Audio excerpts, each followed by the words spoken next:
It's kind of bittersweet, as anytime that I'll come down on Greenwood, anytime that I will visit that plaque of my great-grandfather. This spot right here, I only wish I would have known his footsteps. Isaac Everett, Zulu Lounge. One of the sad parts about this, I'm glad there's a marker that's here to mark the spot. What could have been my inheritance in the Greenwood district is that I wish there was pictures to give me some kind of idea of what it looked like. The Zulu Lounge. My great-grandfather wasn't able to rebuild.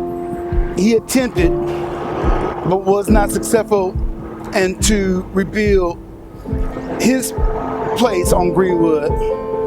And he would leave the family, leave the city, leave the state of Oklahoma, and wouldn't return for years. Around the time when I was just an infant, he drove down Greenwood Avenue, probably stood in the same spot of what was his business, no longer saw the people he knew in the community, and left Oklahoma, never to return, and would die shortly after.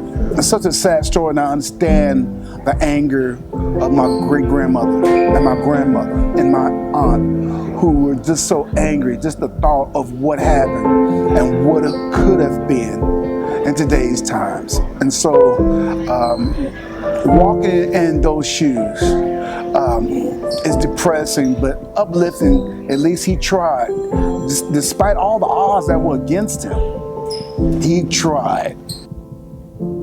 It was overwhelming at first, because to realize that you're in Tulsa, you've been here all your life, but no one ever talked about that, and you didn't relate it to you at all, because no one in your family ever said anything about it. It's an honor to be able to do it, but yet it's sad that we must do it. It's sad that it ever happened in the first place. During the time of the massacre, my grandmother, Ruth D. Nash, was with her family, her father, mother, brothers and sisters, and they were about to leave town and go to Muskogee to get to safety. And they were on the back of a truck, and they were leaving town, and they were at the corner of Pine and Peoria, and my grandmother saw a white man with a gun, a long gun in his hand, and she got scared and spooked, and so she jumped off of the truck to head back home, because to her, as a 5-year-old, that's where safety is, but it wasn't at this moment. They had to go into hiding during the massacre, and eventually they got picked up, and they were taken to a shelter where a lot of other women and children were being taken. At times I feel sad.